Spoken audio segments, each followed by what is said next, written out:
The rain came sideways that night. Daniel Carter sat in the parking lot of Mercy General Hospital with the engine off and the heater dead, staring at the bill folded in his lap. The number at the bottom had 7 digits. He'd read it 4 times. The number hadn't changed. Outside, the Chicago skyline bled orange through the downpour. The south side was quiet in the way it only got past midnight, not peaceful, just tired. Daniel understood that kind of tired, the kind that had nothing to do with sleep. He was 34 years old, and he had $41 in his checking account. 3 weeks ago, he'd been a floor supervisor at Midland Steel Fabrication. Union wages, reliable, not glamorous, but real. Enough for rent on the 2-bedroom on Halstead. Enough for Lily's dance lessons and the asthma medication she needed every morning before school.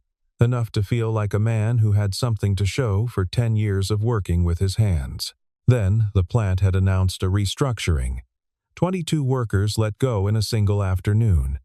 Daniel had been given a cardboard box and a handshake. That was 22 days ago. Since then, he'd sent out 61 job applications. He'd heard back from 3. 2 were scams. One was a security guard position that paid $9 an hour, less than half of what he'd made at Midland. He'd taken it anyway. And then, 8 days ago, Lily had collapsed at school. She was 8 years old, and she had collapsed in the gym during a fire drill, and her teacher had called 911 before Daniel even knew anything was wrong. By the time he got to the ER, Lily was unconscious, her lips faintly blue, and a doctor with kind eyes was using words like cardiac arrhythmia and immediate intervention and specialist consult. Words that cost money Daniel did not have. He leaned his forehead against the cold steering wheel and breathed. In the back seat, a stuffed rabbit named Gerald Lilies, left behind during one of the visits, slumped against the door. Daniel looked at it in the rearview mirror. Come on, he thought. Think. The hospital's financial counselor had walked him through every option that afternoon. Medicaid application pending 3 to 6 weeks minimum. The Children's Care Fund had a wait list. Payment plans stretched into a decade. The specialist wouldn't operate without a deposit. He'd already called his brother in Phoenix. Marcus had 4 kids and a mortgage underwater. He'd already called his father, who'd offered prayers and nothing else. He had no savings. He had no one left to call. He sat up, ran a hand over his face. He needed to think clearly. He needed a plan. That's when someone opened the passenger door. Daniel's hand shot to the door handle. He spun around. A woman was sliding into the seat beside him. Not a homeless person seeking shelter. Not someone panicking in a parking lot. She was wearing a black wool coat, perfectly cut, with the collar turned up against the rain. Her hair was pulled back severely. Her shoes, the brief flash he caught as she settled in, were not the kind of shoes that belonged in a hospital parking lot at midnight. She was not what the night called for. "You're Daniel Carter," she said. Not a question. He stared at her. "Lady, you just got into my car. I know." She set a manila folder on the dashboard. She did not look at him when she spoke. She looked straight ahead, through the rain-blurred windshield, at nothing in particular. "Your daughter is Lily Carter, 8 years old, currently a patient in the pediatric cardiac unit, 3rd floor. You were laid off from Midland Steel 3 weeks ago. Your current account balance is $41. The silence that followed was absolute. Daniel's hand tightened on the door handle. "Who are you?" She turned. In the faint light from the parking lot lamps, her face was all angles, sharp jaw, pale eyes, the kind of controlled expression that took years of practice. "Victoria Hale," she said. "My company is Hale Group. We're headquartered on Michigan Avenue." He knew the name. Everyone in Chicago knew the name. Hale Group was on billboards, in financial news, on the facades of 3 towers downtown. Hale Group was worth, he didn't even know the number, a lot, more than he could conceptualize. "Hale Group." He said it slowly. "You're that Hale, and you're sitting in my car, in the rain. It is raining. she agreed. Daniel looked at the manila folder on the dashboard, then back at her. Victoria Hale reached forward and opened the folder. Inside was a single sheet of paper, a contract, clean, typed, precise. At the bottom, a number was printed in large, clear font. He stared at it. His daughter needed surgery. The number was more than enough. I need a man to accompany me to my parents' estate at Lake Geneva this weekend, Victoria said. Her voice did not waver. 3 days. You will present yourself as my partner of 6 months. You will attend a family dinner Friday, a lunch with extended family Saturday, and a farewell breakfast Sunday. At no point will you indicate that this arrangement is anything other than genuine. Daniel didn't move. Why? Because my parents believe I am incapable of sustaining a relationship. My father has convened what is effectively an intervention. With my mother's full support, they intend to discuss the future of my ownership stake in the company if I remain, in their words, emotionally unavailable. She paused. I need them to see something different. For 3 days, so you want an actor. I want someone presentable who can hold a conversation, follow instructions, and keep their mouth shut afterward. He looked at the contract again. Then, at her. You have a company worth billions of dollars, he said. You could hire someone actually trained for this. I tried that approach once, she said flatly. The man sold his story to a financial magazine 6 days after the weekend ended. I'm not hiring an actor. I'm hiring someone with too much at stake to talk. Daniel understood what she meant. She'd found someone desperate. He should have been angry. Maybe he was. He wasn't sure anymore. He picked up the contract. Read it properly, all the language, the NDAs, the termination clauses, the conditions. He was a floor supervisor. He read safety manuals and equipment certifications for a living. He could read a contract. When he set it down, he looked at her. You're running from something, he said. Victoria Hale went very still. Not something, she said after a moment. Someone. It was the first crack, small, almost invisible. But Daniel Carter had spent 10 years reading men under pressure on a factory floor the moment before someone made a mistake, the second before something went wrong. He could see the difference between a person who was composed and a person who had practiced composure until it looked the same. She was the second kind. He looked at the rain, then at Gerald the rabbit in the back seat. Then he said, I'll go. I'll play the role you need, but I won't lie about who I am. He met her eyes. I'm a working man. If your parents ask what I do, I'll tell them the truth. I'm not pretending to be something I'm not. I'll be your partner. I won't be your prop.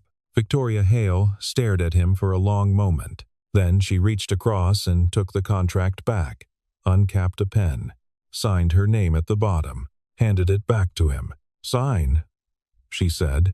He signed. The next 48 hours were the strangest of Daniel Carter's life, and he had once spent a February night on the floor of an ER waiting room with a 4-year-old on his lap and no coat, so the bar was not low. Victoria sent a car, a black SUV so quiet it felt like moving through water, to collect him Thursday morning. The driver didn't speak. Daniel sat in the back with his one presentable jacket across his knees, feeling the gap between the leather seat and his jeans like a physical thing. The SUV took him to a penthouse on the 63rd floor of a building on Michigan Avenue. The view from the windows was the kind that made you feel like the city was a painting rather than a place you lived. Victoria was waiting, already dressed, with a woman named Claire who appeared to handle everything from Victoria's wardrobe to her schedule to what looked like her emotional regulation. Claire handed Daniel a garment bag without comment. Try these, Victoria said. We need to be able to move through the estate naturally. You should look comfortable in these clothes. He held up the jacket inside the bag. Wool, beautifully cut. He turned it over and found no price tag, which he understood was itself a kind of information. He changed in the guest bathroom. When he came out, Claire made 3 adjustments to the collar and pronounced him acceptable. Victoria looked at him for a moment with what he'd come to understand was her default expression, measuring, neutral, giving nothing away. "We met 8 months ago," she said, "at a charity gala for the Lakeside Children's Fund. You were there with a friend who worked in the event catering. You and I spoke near the bar about," she paused, "architecture. You had strong opinions about the Aqua building. I don't know anything about architecture. You think the Aqua building is structurally impressive, but visually overrated. Do I? You do now." He almost smiled. "What else do I think?" They rehearsed for 3 hours. Not like actors running lines, more like two people building a shared language under time pressure. Daniel noticed she was methodical about it. She didn't want performance, she wanted consistency. The same story, told the same way, in the same order. Dates, details. How he'd called her the next day. When she'd finally agreed to dinner, what he didn't expect was how often she paused to ask him questions. Real ones. "Do you actually like jazz?" "Not really." "What do you like?" He thought about it. "Baseball." "Old westerns." "The river at 5 in the morning when it's quiet." She wrote nothing down. She just looked at him, as though filing it somewhere. Around noon, his phone rang. He checked the screen. Lily's ward nurse. He stepped away to the window. 2 minutes. 3. When he came back, Victoria was standing exactly where he'd left her. But something in her posture had shifted. She'd been watching him while he talked. He could tell by the angle of her chin. "She had a good morning," he said. She ate half a bowl of oatmeal. Victoria looked at the phone in his hand. "How old is she?" 8. "What is she like?" The question surprised him. He'd expected nothing. People asked about Lily as a formality. They didn't usually want the actual answer. "Gerald," he said. "Her rabbit. And space documentaries. She wants to be an astronaut. She's been saying it since she was 5, and I keep waiting for her to change her mind. But she doesn't." Something moved briefly across Victoria's face. Not quite a smile. Something softer and more complicated than that. "We should leave by 3, she said. "The drive to Lake Geneva is 90 minutes in light traffic." The Hale estate sat on a hillside above the lake like it had always been there. Gray stone, slate roofs, tall windows that caught the last light of the afternoon and turned it amber. It was not a home in the way Daniel understood homes. It was a statement. Richard Hale met them at the door. He was in his late 60s, silver-haired, with the kind of handshake that told you immediately what kind of man you were dealing with. Firm, measured, deliberate. He looked at Daniel the way a chess player looks at a new piece on the board, not with contempt, but with calculation. "Daniel," he said. "Mr. Hale." Daniel met the handshake with equal pressure. "Thank you for having me." Eleanor Hale appeared behind her husband. She was elegant in the way old money produced, effortless, understated, warm on the surface with something watchful underneath. She kissed Victoria's cheek and studied Daniel with a smile that didn't quite reach her eyes. "We've heard so little about you," she said pleasantly. There it is, Daniel thought. Dinner was at 7. In the intervening hours, Daniel was shown to a guest room, given a tour by a quiet staff member, and left briefly alone. He sat on the edge of the bed, called the hospital to check on Lily. Heard that she'd eaten a full dinner and asked for her rabbit, and felt the particular ache of being physically far from the only person who mattered. He sat with that for a minute. Then he stood up, squared his shoulders, did what needed to be done. The dining room was formal, long table, good china, silver that had been polished until it hurt to look at. Eleanor had invited a cousin, a man named Bradley with a firm in New York, and Bradley's wife, Constance. They were both polite in the way that meant they were evaluating everything he said. Richard opened the questioning almost immediately. "What line of work are you in, Daniel?" The table waited. Victoria had shifted almost imperceptibly in her chair. Daniel felt it without looking at her. "I was a floor supervisor at a steel fabrication plant," he said. His voice was even. "I was laid off 3 weeks ago in a restructuring. I'm currently looking for work." The silence that followed lasted approximately 4 seconds. It felt longer. Bradley cleared his throat quietly. Constance lifted her wine glass. Eleanor looked at her husband. Richard looked at Daniel. "I see," Richard said. "I'm not ashamed of it," Daniel said. 10 years in manufacturing. Before that, 2 years in construction. I know how to work, and I know how to solve problems. I'll find something. It's a matter of when, not if." He didn't look at Victoria. He didn't need to. Eleanor leaned forward slightly. "How did the two of you meet?" Victoria has been remarkably private about the details. "A charity event," Daniel said. 8 months ago, we talked for 2 hours about the Aqua building and ended up missing the dinner entirely. I called her the next day, and she answered?" Eleanor asked, with a faint note of surprise. "Third call," he said. "She let me leave 2 messages first." Something happened at the corners of Eleanor's mouth. Almost a smile. Richard refilled his wine. "What do you know about the Hale Group?" "Enough," Daniel said. "Real estate, logistics, some healthcare investment. 3 towers downtown. You started it in 1989 with capital from your wife's family and grew it through the dot-com crash without losing your primary assets. Victoria has been running operations since she was named CEO at 31. Richard set the bottle down. "You did your research." "I was interested in the woman, not the company," Daniel said. "But they come together." The table was quiet again. This time, the quality of the silence was different.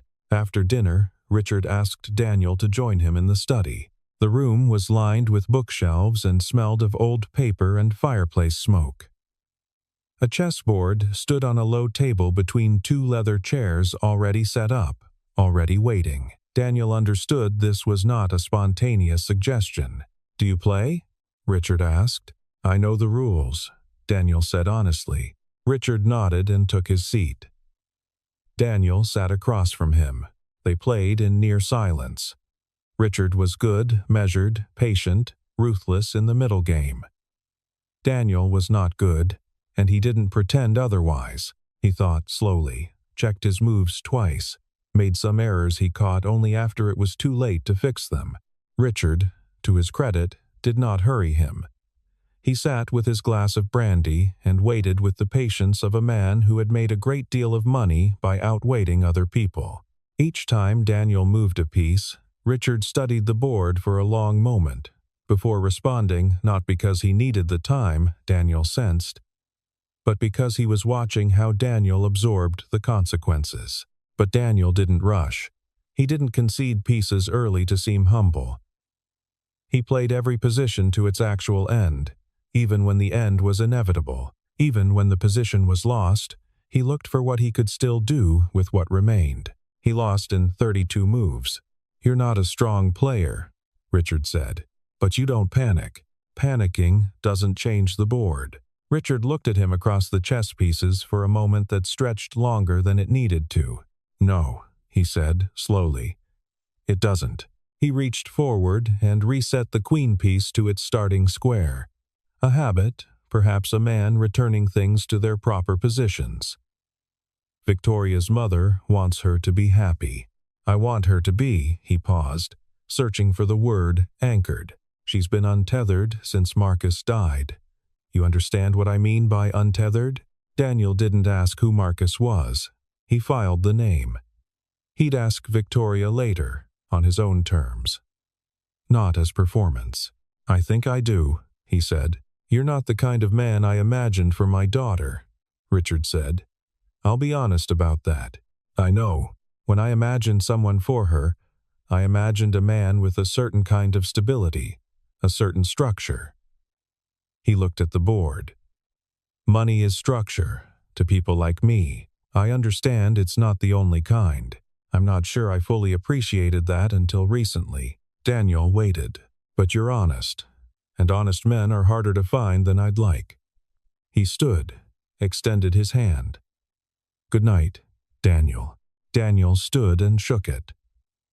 "Good night, Mr. Hale." When he came back to the sitting room, Victoria was waiting in an armchair near the fire, holding a glass of wine she hadn't touched. She looked up when he entered. He sat in the chair across from her. "He likes you," she said quietly. "I can tell. He respects people who don't flinch," Daniel said. I didn't flinch. She looked at the fire. "That's usually harder than it sounds. With him. You do it every day," he said. She said nothing. But she looked at him again, briefly, with something in her eyes that hadn't been there before. Not warmth.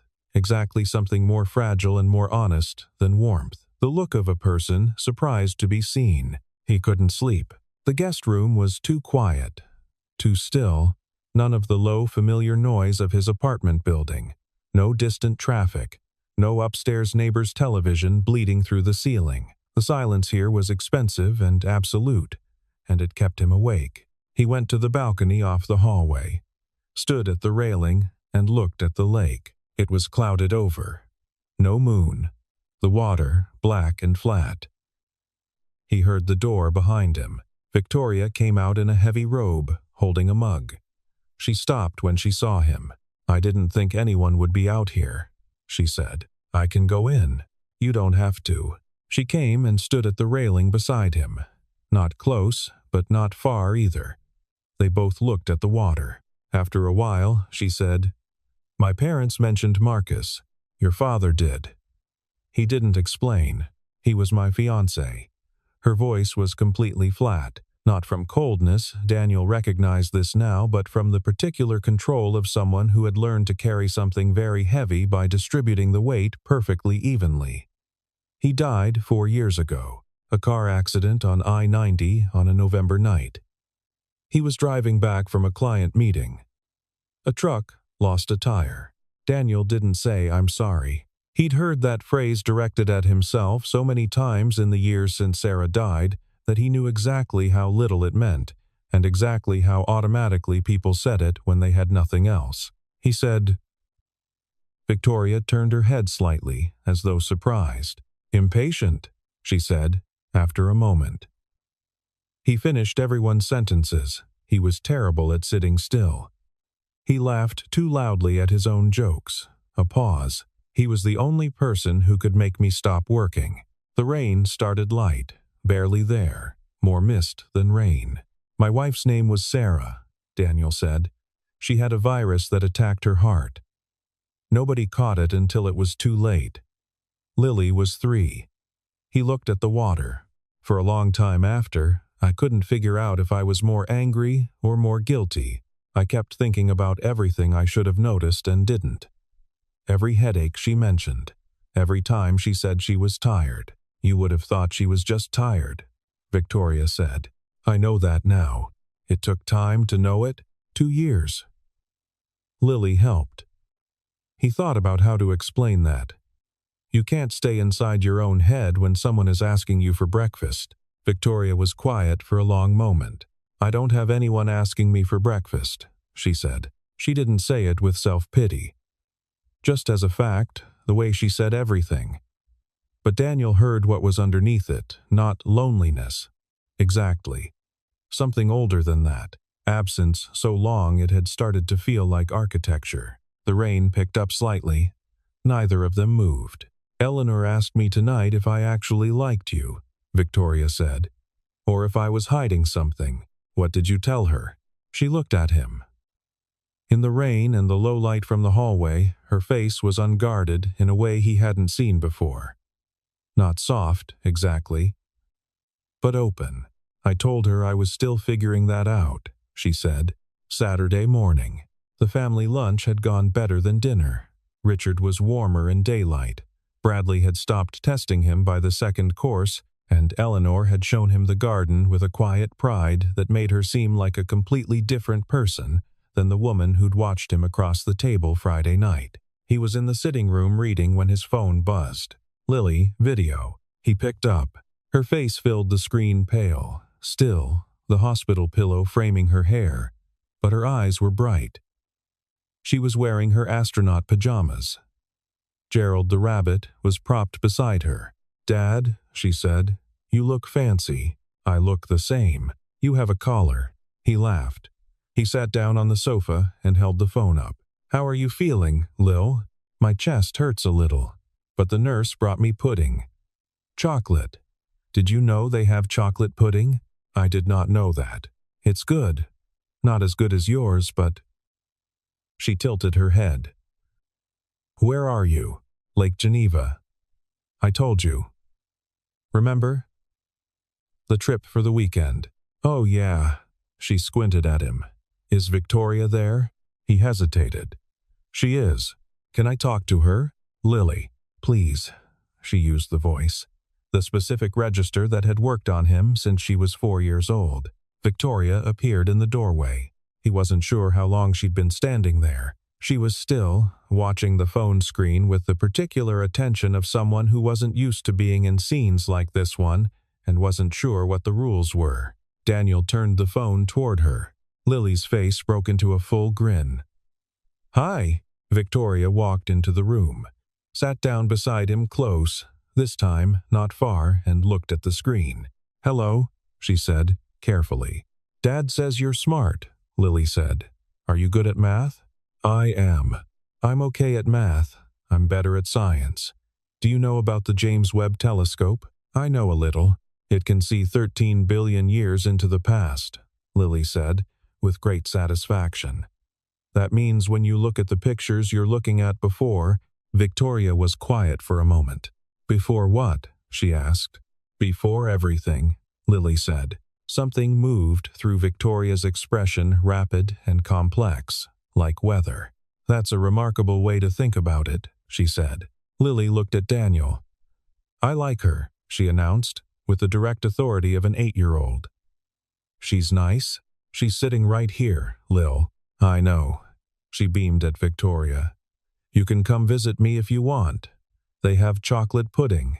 After the call ended, Daniel set the phone down.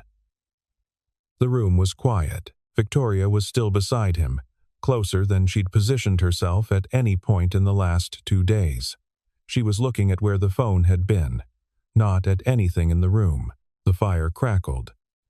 Outside, a bird was calling from somewhere in the trees above the lake. "She's extraordinary," Victoria said, finally. "I know. She talks about space like it's already hers." She paused. "Most children that age are afraid of things that are big and far away." "Not Lily," Daniel said. "She thinks the bigger something is, the more interesting. She told me once that the sun is just a star that happens to be close enough to matter. She was 6. He shook his head. "I don't know where she gets things like that." "She gets them from someone who listens to her," Victoria said, carefully. "That's not nothing." He looked at her.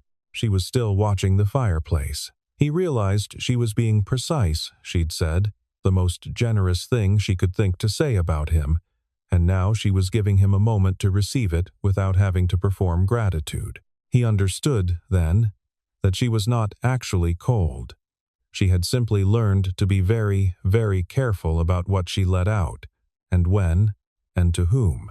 Victoria stood, smoothed her robe, moved toward the door. "I'm going to speak to my mother," she said. "Before lunch." She stopped in the doorway. "Daniel." She said his name like it was the first time she was using it. "I'm going to go to the hospital. When we get back to the city, I'd like to bring her something." He looked at her. "She'd like that?" he said. Victoria came alone. She had not told Daniel she was coming. She'd called the ward nurse, checked that visiting hours were open, and walked through the hospital's automatic doors at 2:30 on a Tuesday afternoon, carrying a wrapped package about the size of a shoebox and a container of chocolate pudding from a French bakery on Rush Street. Lily was sitting up when she came in. The color in her face was better. Still fragile, still careful, but better. She looked up from her book. Her face went through 3 distinct phases: surprise, recognition, then the particular unconstrained joy that children produce so effortlessly. "You came. I said I would." Victoria set the package on the bed tray. She sat in the visitor's chair, the plastic one, the uncomfortable one that Daniel clearly knew well because there was a folded sweater on the armrest. Lily tore the paper off the package with both hands. Inside, a detailed scale model of the James Webb Space Telescope with a field guide. Lily stared at it, then looked up. "How did you know?" she whispered. "A little," Victoria said. "Your father told me about the astronaut plan." Lily held the model with the careful reverence of someone who understood they'd been given something real. Then she looked up at Victoria with her father's eyes brown and direct and, when they wanted to, completely disarming. "Are you my dad's girlfriend?" she asked. Victoria had prepared for many questions. "Not this one." She started. "It's okay if you are," Lily said, matter-of-factly. "He smiles more when he talks about you. He thinks I don't notice, but I notice everything." Victoria looked at the child's face. Earnest, open, no agenda. She thought about Marcus. She thought about the years after, when she turned her grief into velocity faster, harder, more controlled until she couldn't have told you whether she was running a company or running away from the absence of something she'd never found a replacement for. She thought about a balcony above a black lake and a man who said, "What was he like?" when everyone else said, "I'm sorry," and how completely unprepared she'd been for that. She reached out and very gently took Lily's hand. "I'm still figuring some things out," she said. Lily nodded, as if this were a completely satisfactory answer. "That's okay," she said. "Gerald took a long time to decide he liked me too. Now he doesn't go anywhere without me." She held up the rabbit. Victoria looked at it. "He made a good choice," she said. She stayed for 2 hours. She ate pudding. She listened to 20 minutes of information about the James Webb Space Telescope. She helped Lily assemble the first section of the model. She left before Daniel arrived for the evening visit, but she saw him through the lobby window as she was heading for her car. He was coming in from the parking lot, hands in the pockets of his jacket, walking in the particular way of a man who knew exactly where he was going and had been going there every day for weeks. He didn't see her. She stood at the window and watched him walk through the automatic doors. Then she went to her car and sat in it for a long time before she started the engine. When she got home, she called her CFO and asked to have the Carter account flagged in their philanthropy department, the hospital bill, the whole amount, transferred directly to Mercy General's billing office as a charitable gift, anonymous. Then she made herself a cup of tea she didn't drink and stood at her window and looked at the city. The contract was for 3 days. The 3 days were over. Victoria returned to her office on Monday morning and the world resumed. The 9 o'clock briefing, the acquisition call with their Singapore partners, the board communication that needed to be drafted and redrafted. 47 unread messages before she'd even taken her coat off. She answered all of them. She attended every meeting. She was precise and capable and entirely in control. She did not call Daniel. That was correct. That was the agreement. The contract was complete. He had done what she'd asked. She had transferred what she'd promised. It was over. She told herself this several times throughout the week. It continued to be true. On Thursday, she came home to her penthouse at 9 p.m. and found it exactly as she'd left it, ordered, clean, silent. The view was the same view. The sofa was the same sofa. She sat on it, and for the first time in 4 years, the silence felt like an accusation. She thought about Lily saying he smiles more when he talks about you. She thought about a man who played chess badly and didn't apologize for it, who told a billionaire's father he'd been laid off without blinking, who sat on a balcony in the rain and asked what was he like he actually wanted to know. She opened her laptop, closed it, opened it again. She was writing an email to her mother when the thought arrived, clear and complete. I don't want to be doing this. Not the email. Not the evening. Not the architecture of her life as she'd built it since Marcus sealed, defended, functioning but uninhabited. She closed the laptop. She did nothing else that night except think, which was something she had not permitted herself to do in a very long time. Daniel was changing the sheets on Lily's hospital bed. The nurses let him do it because he'd asked, and they were short-staffed, and he needed something to do with his hands when Lily said, from behind him. Did she pretend? He stopped. He turned around. Lily was sitting up, Gerald in her lap, watching him with her father's directness. What? Victoria. Lily said the name carefully, like she'd been thinking it. When she came here. And when you were at the lake, was she pretending? Daniel sat down in the plastic chair. The question sat between them, completely honest. He looked at his daughter's face, 8 years old, recovering from something that had nearly taken her, still wearing the astronaut pajamas, still holding that rabbit. He had spent every day of the last 4 years trying to be enough. He had worked until his back hurt and his hands were rough, and there was never quite enough left over to fix everything that needed fixing. He had not once thought about what he was missing. He had not let himself. I don't know, he said. Lily considered this. I don't think she was, she said. She looked at things like she meant them, like the telescope. A pause. And she held my hand. Daniel looked at the floor. Some things started as pretending, he said carefully, and then they stopped being that. Lily nodded slowly. This apparently made sense to her. Are you going to call her? She asked. He looked up. Dad. She gave him the look, the one that said, I am 8 years old and I can see straight through you. It's a phone. You press the buttons? He laughed. He hadn't laughed in days, hadn't had room for it. It came out rough at first, then easier. Go to sleep, he said. Think about the buttons, she said. He turned off the light. He sat in the chair a while longer in the dark, listening to his daughter breathe. She came back on a Friday evening. No car. No driver. Victoria Hale walked through the lobby of his apartment building on Halstead in a gray coat, carrying nothing, having called no one in advance. Daniel opened the door when she knocked. He was in jeans and a flannel shirt and his reading glasses, which he didn't usually wear in front of people, and he didn't take them off because he didn't have time. He looked at her. The hospital bill, she said. I need you to know it was me. He was quiet. I filed it as a charitable transfer so you wouldn't feel she stopped. I didn't want you to feel like I was controlling the situation. But I need you to know it was real, not a transaction, not part of the contract. He leaned against the doorframe. Why? Because you deserve to know that. He looked at her.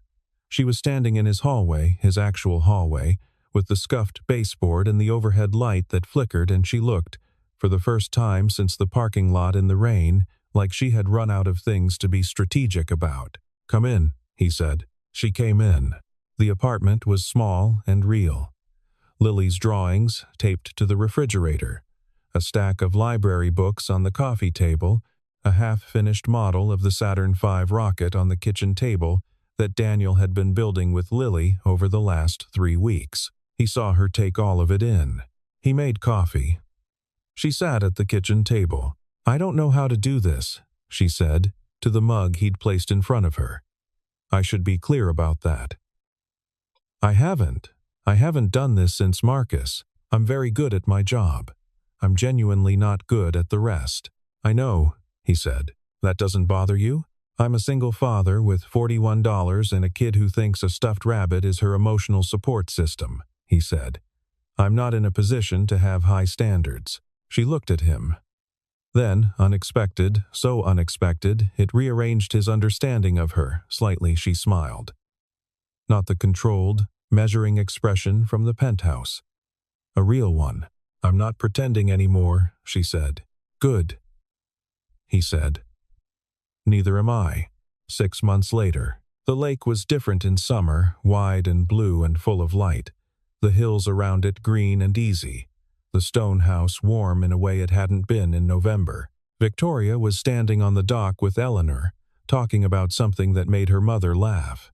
Genuinely a real laugh, the kind that caught people off guard.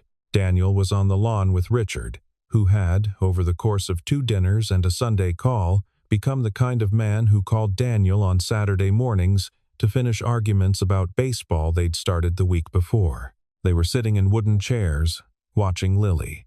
Lily was at the water's edge with a butterfly net and enormous ambitions. She was chasing something through the reeds, something small and fast, and very much not interested in being caught and narrating the entire pursuit to Gerald, who sat propped against a rock nearby. "She's extraordinary," Richard said. "I know," Daniel said. "You did that. She did most of it herself." Richard was quiet for a moment. Then, Daniel glanced at him. "I thought you were temporary," Richard said. "I was incorrect. I'm not easy to get rid of," Daniel said. "No," Richard agreed. "You're really not." Lily shrieked with victory and lifted the net. Whatever was inside, it was immediately released, apparently by accident, and she watched it go with philosophical acceptance before turning and sprinting toward them. "Dad, there's a frog. It was right there, and then it wasn't, and I need a better net." "We'll work on it," Daniel said. She flung herself into the chair beside him and leaned against his arm, catching her breath. Gerald was retrieved from the rock and placed firmly in her lap. Victoria came up from the dock. She met Daniel's eyes across the lawn. Something passed between them, not words, not performance, just recognition.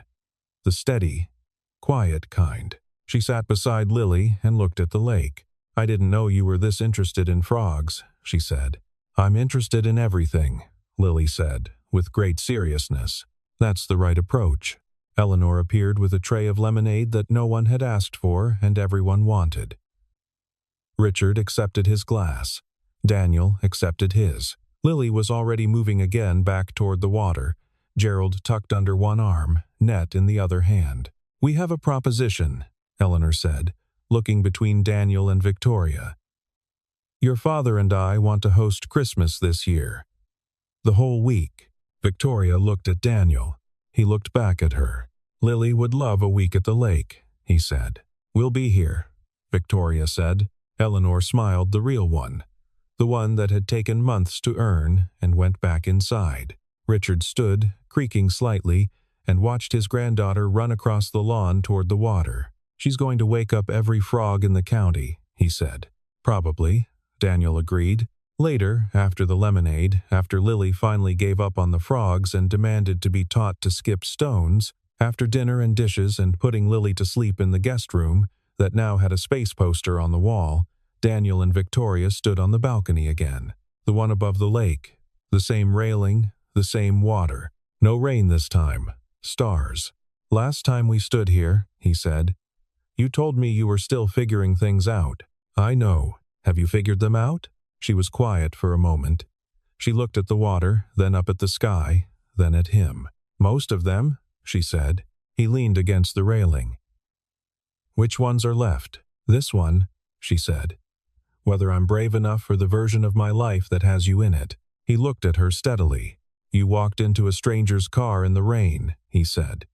"At midnight. You're brave enough." She looked at him for a long time. "Then, this time I didn't hire you." He smiled. "Good," he said. "I wouldn't have signed anyway." Below them, the lake held the stars on its surface, still and whole. Nothing pretend about any of it. Inside the house, through the open window, they could hear Eleanor moving in the kitchen, a cabinet closing. The soft sound of a light being switched off, the ordinary music of a home settling into night. Daniel had not grown up with a home like this one. He had grown up in an apartment in Bridgeport with a radiator that clanged, and a father who worked doubles, and a mother who sang in the kitchen on Sundays.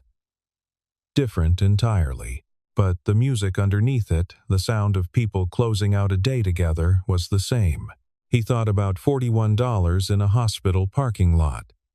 About a woman in a black coat getting into a stranger's car like she belonged there. Some things started impossible and became inevitable. You couldn't plan for them. You just had to be willing to stay.